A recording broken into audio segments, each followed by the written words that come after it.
Hello everyone, and welcome to my beginner tutorial for Pokemon Crystal Randomizer. When I started playing, I couldn't find a tutorial, so I had to rely on constantly asking simple questions to people in Discord. I'm still fairly new to the randomizer myself as of making this video, but I know enough now to help explain how to get through your first seed. And if you don't know what a seed is, it just means the ROM that was generated. If you haven't got as far as being able to generate seeds for yourself, I recommend checking the description below for links to some Discord communities. I needed help myself getting everything set up, and the Discord communities are much more qualified than I am to help you out with that sort of stuff. My tutorial will just be about playing through the seed. I'll be using Emotracker as a tool to help explain things to you, and I highly recommend you get Emotracker as well, as this helps you keep track of things while you progress through the seed. You should be able to find this in the Discord groups as well. When you load up your ROM, make sure you change the preset to Item Rand. I'm guessing Item Rando is too many characters for the game. But anyway, this is the preset most often used in solo race settings. You'll have to actually press A, or whatever you have the A key set to, sorry. Otherwise the preset will not register. Simply sliding the menu over to it will not be enough. You have to press A when you highlight Item Rand. Now we can start the seed. The goal of this randomizer is to get to Mount Silver and defeat a trainer named Red in a Pokemon battle. In order to get to Mount Silver, you need to collect all 16 badges in the game, and then go talk to Professor Oak in Pallet Town. After you talk to him, he will open up the path to Mount Silver. But to be able to even get to Pallet Town, you need to be able to wake up a Snorlax that blocks the path. To be able to do that, you need 3 items: the Pokegear, Radio Card, and the Expansion Card.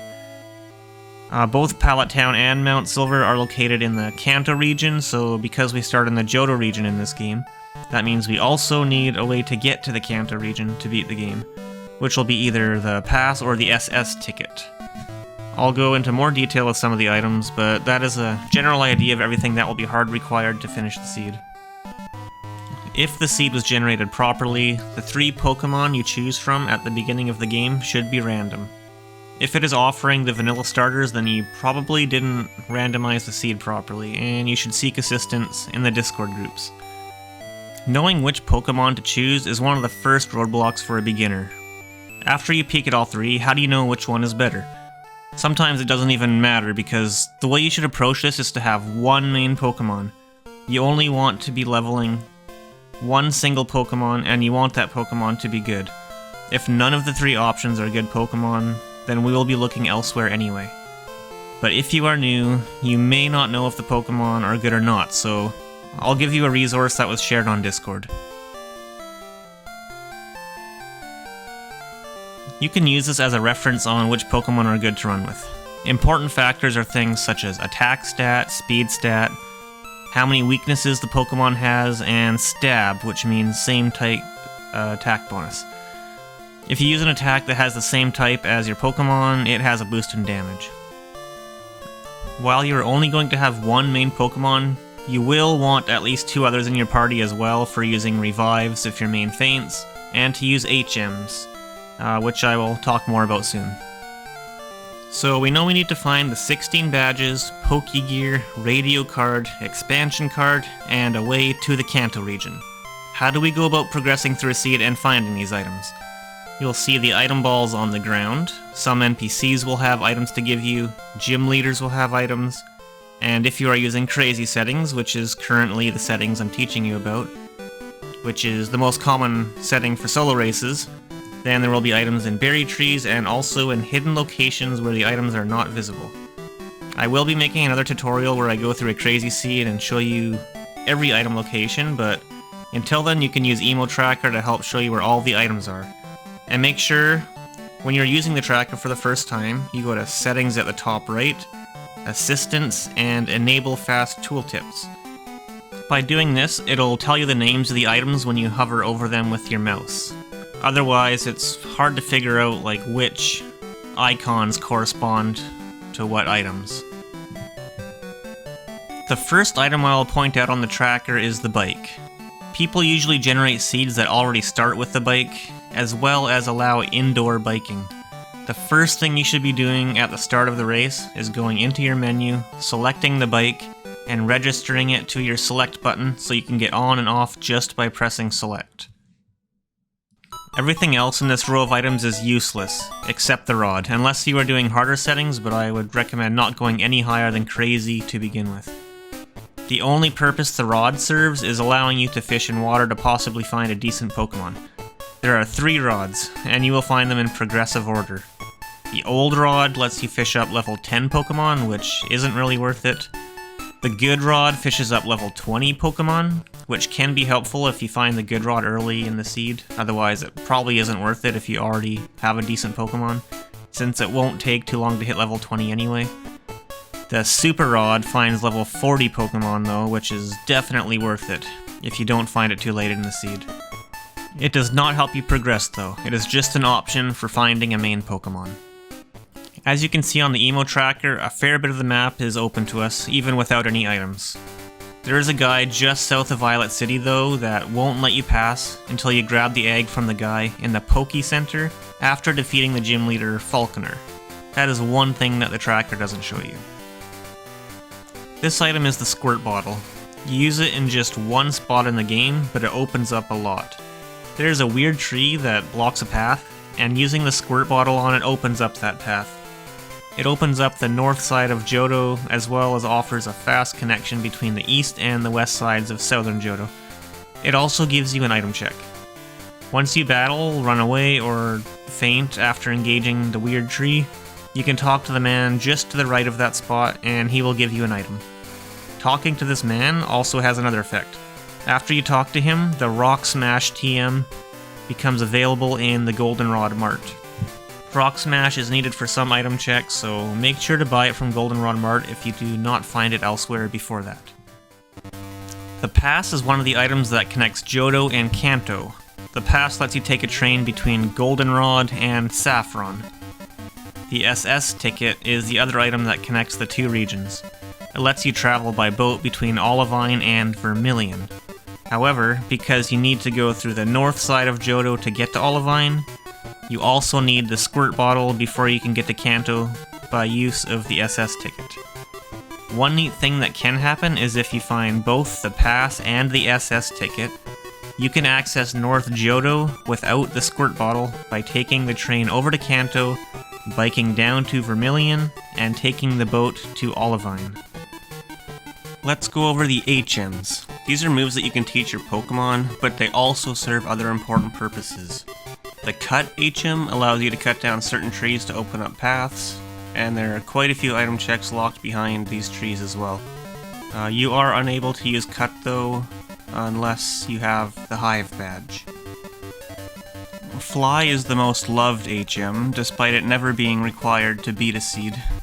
This is because it lets you instantly fly between locations you have previously visited. It speeds up the run by a lot, and you are likely to have an edge over your opponents if you find it earlier than them. In order to use Fly outside of battle, you need the Storm badge.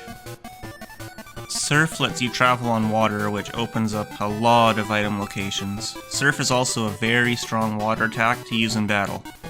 Fog badge is needed to use Surf outside of battle.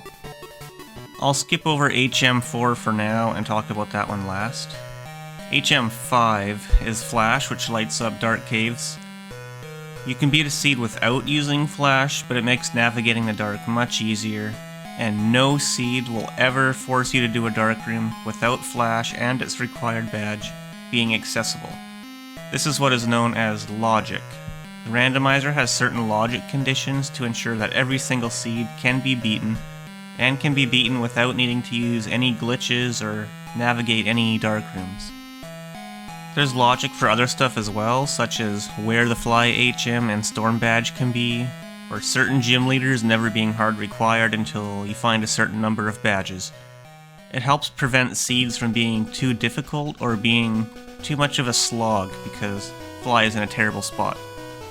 I know I keep mentioning the Discord groups, but again, if you join the Discord groups, you will find some good resources on some of the logic that is used in the rando. And I may go over some of the logic in my next tutorial where I go through a whole seed, but just join the Discord group, find these resources, and it's gonna help. Anyway, Zephyr Badge is required to use Flash outside of battle. Zephyr Badge itself also opens up an item check from 2 different NPCs. Tuscany on Route 29, which is just left of where you start the game, Newbark, and the first guy you run into just south of Violet City. Once you find that badge, both of these people will have an item waiting for you, and all you have to do is just talk to them. The Whirlpool HM just lets you get rid of those little whirlpools that you find sometimes in the water. It blocks locations such as Whirl Islands. Glacier Badge is needed for that. Of course, Surf is also required to access the whirlpools because it's in the water. Waterfall also relies on you being able to surf. There are some waterfalls in the game that you can go up with this HM, one being Mount Mortar, which gives you a lot of item checks, and Tojo Falls, which gives you access to Western Kanto. Rising Badge is needed to use Waterfall. Now the last one. HM4 is Strength. This HM lets you push those solid blocks that you'll find on the ground, and Plain Badge is required for this. Plain Badge itself opens up 1 check from an NPC in the Goldenrod Flower Shop. Together, the Plain Badge and the Zephyr Badge open up 3 different checks, and no other badge unlocks an item check. Now, Strength gives you some item checks, and also allows you passage through Ice Path, which is how you get to Blackthorn City.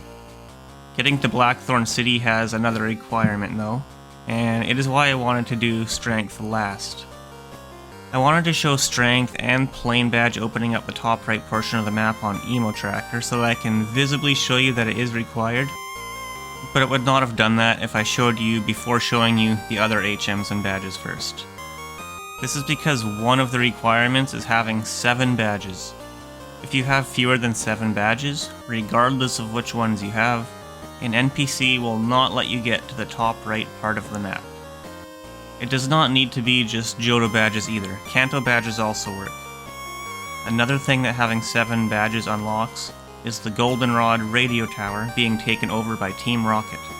Once you collect 7 badges, Professor Elm will phone you and tell you about it.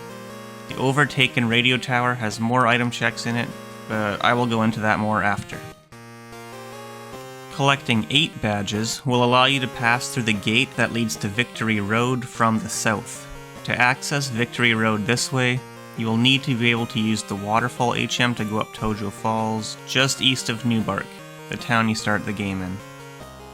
The Mineral Badge is the only Johto badge that doesn't serve any other purpose other than just being a badge. You will notice that big strip of red locations in Kanto. Red means we can't get to those item checks yet. Those locations are locked behind a sleeping Snorlax. As mentioned earlier, you need 3 items to wake it up. The Pokegear, the Radio card, and the Expansion card. These items don't do anything on their own individually, but having all 3 of them together will allow you to fulfill its one purpose. You will find this Snorlax on the east side of Vermilion. Wake it up by playing the Poke-Flute music, and then talk to it to engage it in battle. It will be a level 50 Pokemon, so you do have the option to catch it if it's a good Pokemon and higher level than yours. Once you're finished with the battle with the Snorlax, the way through Diglett Cave will be open. There is an item check inside of Diglett Cave and a couple others outside of the other end of the cave, but if you don't have the Cut HM or the Hive badge to be able to use Cut, you will not get any further. Waking up the Snorlax opens up a second path to that strip in Kanto though, so you can still get there without Cut. Remember when I said you need 8 badges to get past the gate to get to Victory Road from the south? Well, in that same building, there is a path that heads to the right. If you did not wake up the Snorlax, a guy will be blocking your path. But when you do wake up the Snorlax, he will no longer be there, and the road to Viridian City will be open. Just make sure you have those 8 badges needed to pass the gate. Let's start going over the rest of the items on the tracker. The GS ball is nothing and can be ignored in crazy settings. Having the water stone in your inventory or held by a Pokemon will unlock 4 checks from one of the ruins, as long as you are able to use the Strength HM to get to those ruins. The Mystery Egg unlocks 1 item check. Talk to Professor Elm after you get the Mystery Egg and he'll give you an item. The Red Scale unlocks 1 check by talking to the guy in the building on Route 30. And the Lost item unlocks 1 check from a girl upstairs in a house in Saffron City. There are a number of item checks locked behind the card key. After you collect 7 badges and Team Rocket takes over the radio tower in Goldenrod, you will need the card key to unlock a section of it to completely defeat Team Rocket and remove them from the tower, which in turn unlocks 3 more item checks in that same tower. Defeating Team Rocket also unlocks the ability to fight Gym Leader Claire in Blackthorn City, and there are 8 more item checks locked behind defeating Claire. Secret Potion allows you to fight the Gym Leader Jasmine in Olivine City. She will be at the top of the lighthouse with her sick Pokemon, and the Secret Potion is needed to heal that Pokemon. Once you help her, she will leave the lighthouse and will be waiting for you at her gym. Defeating her gives you 2 items. Keep in mind that talking to Jasmine, regardless of whether or not you have the Secret Potion, will unlock the item from the pharmacy in Cyanwood. So don't forget to talk to her even if you don't have the Secret Potion. The basement key unlocks the door in the Goldenrod Underground, and there are 9 item checks behind the key. If you did not yet defeat Team Rocket in the radio tower, then the Underground will be overrun by Team Rocket as well, and there will be some extra battles. If you defeated Team Rocket in the tower, then you will not have to battle any Rocket Grunts, just your rival who shows up to challenge you. Finding the card key and finishing the Rocket Tower before doing the basement is, of course, much more time efficient. If you have the Silverwing, then there will be a random level 60 Pokemon in Whirl Islands that you can catch if you so desire. If you are struggling with your current Pokemon or are a low level, you can see if the level 60 is worth catching and swapping mains. The Silverwing does not open up any item checks though. Much like the Pokegear radio card and expansion card, the Rainbow Wing and the Clear Bell do not do anything on their own, but act together. If you have both Rainbow Wing and Clear Bell, you will gain access to Tin Tower, which has a ton of item checks. Also at the top of the tower is a random level 40 Pokemon. This can be another opportunity for a possible main swap, but more importantly, defeating this Pokemon unlocks the 4 items in the Ho-Oh chamber in the ruins. I'll quickly go over the 4 different sections of the ruins and how to get the items there. The escape rope treasure room can be accessed right near the very beginning of the seed. Make sure you buy some escape ropes from the Violet City Mart once you get there, then just south of Violet City and then to the west, you will find the ruins. Enter the North Cave entrance and use an escape rope inside. It'll warp you out, but just go back inside and a door will open at the back wall. Grab the 4 items and come back out the way you entered. I believe using the move Dig also works inside the escape rope treasure room.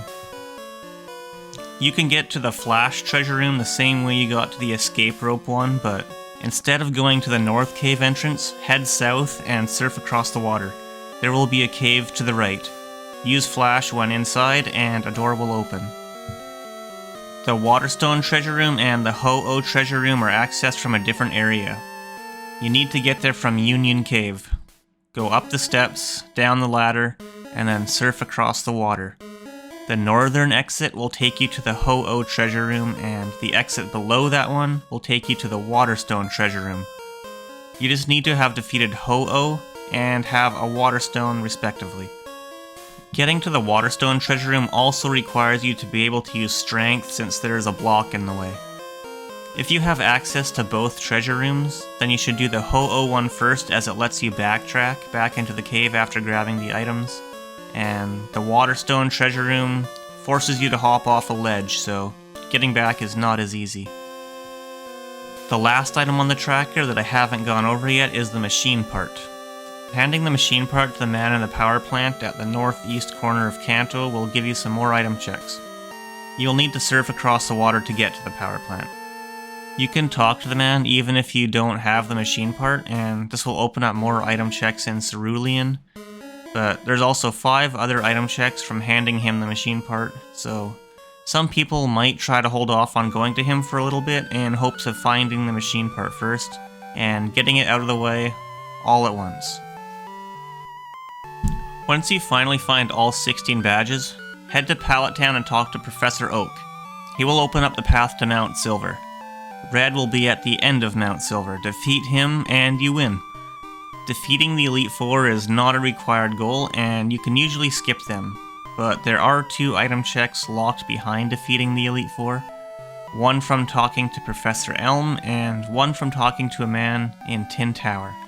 If either of those checks have a required item, then Elite Four will be required.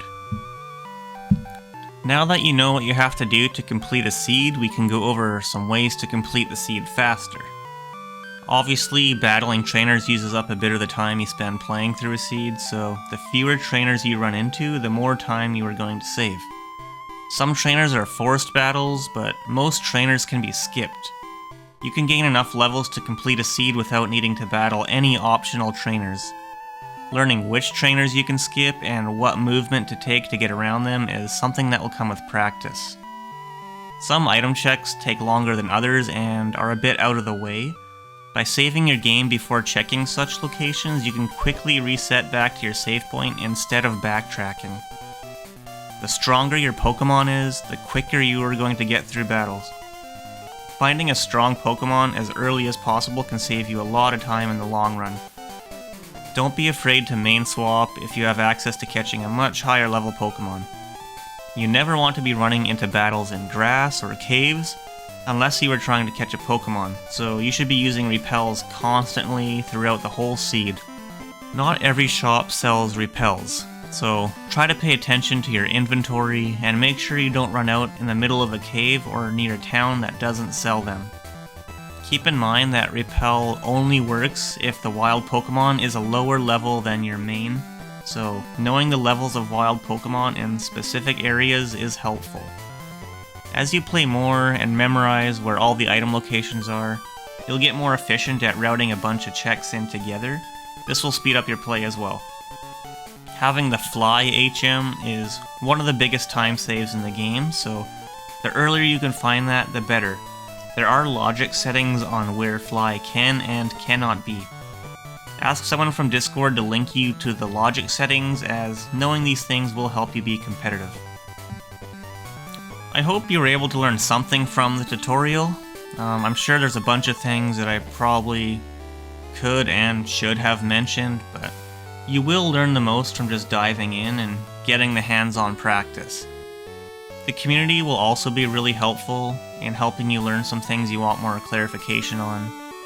And also, don't be afraid to ask questions in the comments as well, and I'll help you the best I can. I hope to see you racing soon. I'll talk to you later.